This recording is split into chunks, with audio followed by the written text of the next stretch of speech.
Now let's try to solve the gate questions, previous year gate questions asked in this topic. This question is asked in 1992.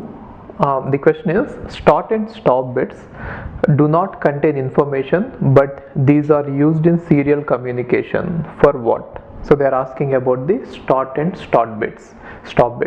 I told you that if you remember, if there is a sender and a receiver, if they are not sending anything, they are always going to send the signal at 1.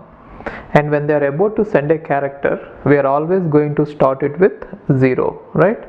And then after 0, from this part we are going to send some information, either 8 bits or whatever it is, and after the information is over, we are going to send either 2 characters, or 2 bits of 1s, or 1 bit of 1.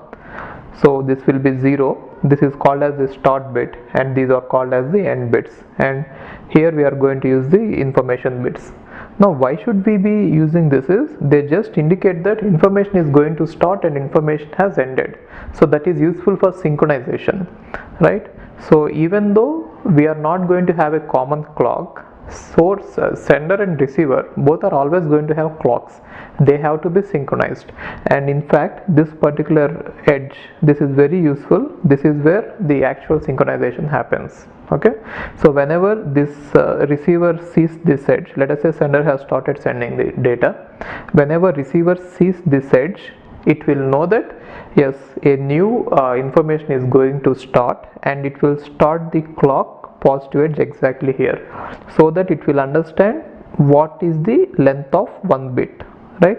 So now from here to here it will consider this one as 1 bit, and next again from here to here it will consider it as 2nd bit, and again from here to here it will consider as 3rd bit. Like that the bits will be considered. Got it? So whatever it is, this particular start and stop bit are used for synchronization. They are not used for error detection, error control, or error correction, or they are not used for slowing down. They are used for synchronizing the clocks at both the sides. Even though it is asynchronous transfer, that is very important. Actually, we say that the transfer is asynchronous.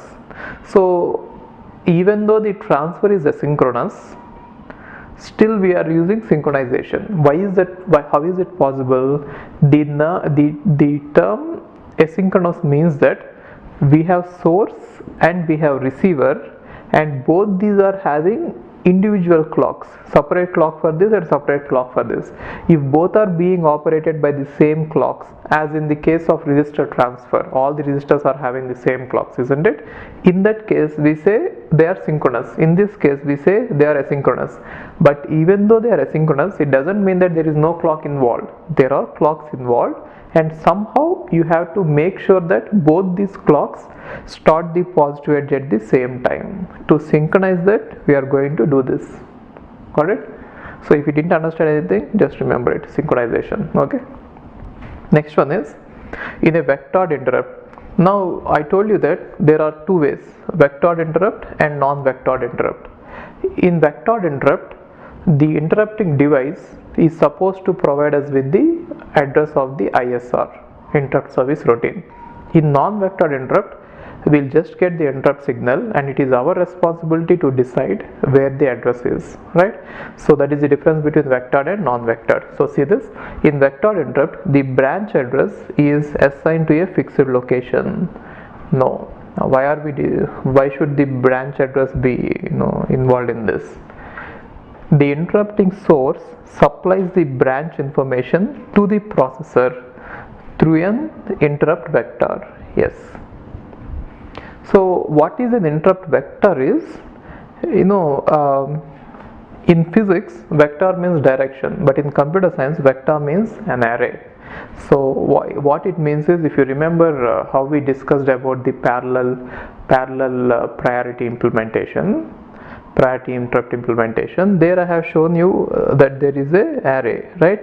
And the bits into this array are being provided by a encoder, right? So this is called as in computer science it is generally an array, and here we are calling it as a vector. Vector or array, both are same. So this is the interrupt vector which will provide the address to the CPU. Got it? The branch address is no, these are all wrong, so this one is in vector address, this one is right. Okay, option B.